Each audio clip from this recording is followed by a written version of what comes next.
kiss me. Close your eyes and miss me.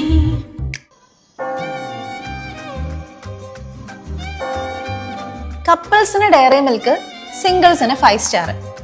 ഈ Dairy മിൽക്കും 5 സ്റ്റാറും ഒരു പേരന്റ് കമ്പനിയുടെ ആണെന്ന് പറഞ്ഞാൽ നിങ്ങൾ വിശ്വസിക്കോ? യെസ്, വിശ്വസിക്കണം. ഈ ഡയറി മിൽക്കും 5 സ്റ്റാറും കാഡ്ബറി എന്ന് പറയുന്ന കമ്പനിയുടെ 2 പ്രോഡക്റ്റുകളാണ്. കാണുമ്പോൾ കോമ്പറ്റീറ്റേഴ്സ് ആയിട്ട് നമുക്ക് തോന്നും. പക്ഷെ നിങ്ങളൊന്ന് ആലോചിച്ച് നോക്കിയേ, എത്ര ബ്രില്യൻ്റ് ആയിട്ടാണ് ഈ പേരന്റ് കമ്പനി അവരുടെ 2 പ്രോഡക്റ്റിനെ മാർക്കറ്റ് ചെയ്തിരിക്കുന്നത്. ഇത്തരത്തിലുള്ള മാർക്കറ്റിംഗ് സ്ട്രാറ്റജീസ് അവർ ചൂസ് ചെയ്യാനുള്ള റീസൺസ് എന്തൊക്കെയാണെന്ന് അപ്പം നമുക്കൊന്ന് നോക്കിയാലോ. ഡിഫറെന്റ് കാറ്റഗറീസിലുള്ള കസ്റ്റമേഴ്സിനെ അട്രാക്ട് ചെയ്യുക. അതിന് ഏറ്റവും വലിയൊരു എക്സാമ്പിൾ ആണല്ലോ ഇപ്പൊ കാഡ്ബറി അഡോപ്റ്റ് ചെയ്തിരിക്കുന്നത്.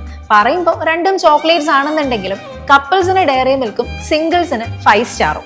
ഇങ്ങനെ ഒരേ പ്രോഡക്റ്റിനെ പല രീതിയിൽ ബ്രാൻഡിങ് ചെയ്തുകൊണ്ട് ഡിഫറെന്റ് കാറ്റഗറിയിലുള്ള കസ്റ്റമേഴ്സിനെ അട്രാക്ട് ചെയ്യുന്നു. അതുപോലെ ഒരു പേരന്റ് കമ്പനി തന്നെ ഈ ഡിഫറെന്റ് പ്രോഡക്റ്റുകളെ മാർക്കറ്റിലേക്ക് കൊണ്ടുവരുമ്പോൾ അവർക്ക് മാർക്കറ്റിലുള്ള പ്രസൻസും സ്പേസും വിസിബിലിറ്റിയും കൂടുന്നു. നമ്മൾ വാങ്ങുന്ന പല പ്രോഡക്റ്റുകളും സെയിം പേരന്റ് കമ്പനിയുടെ തന്നെ ആയിരിക്കും, പക്ഷെ അത് നമ്മൾ മിക്കപ്പോഴും അറിയുന്നില്ല എന്ന് മാത്രം.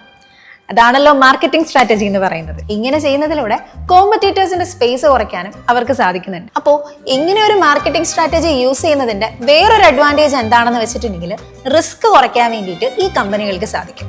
അതായത് ഇപ്പം ഒരു പ്രോഡക്റ്റിന് എന്തെങ്കിലും ഒരു ലോസ് ഉണ്ടായാലും ബാക്കിയുള്ള പ്രോഡക്റ്റ് വഴി സർവൈവ് ചെയ്ത് നിൽക്കാൻ വേണ്ടിയിട്ട് പേരന്റിംഗ് കമ്പനിക്ക് സാധിക്കും. അപ്പോൾ ഏകദേശം കാര്യങ്ങളെ കുറിച്ചിട്ടൊക്കെ ഒരു ഐഡിയ കിട്ടിയില്ലേ?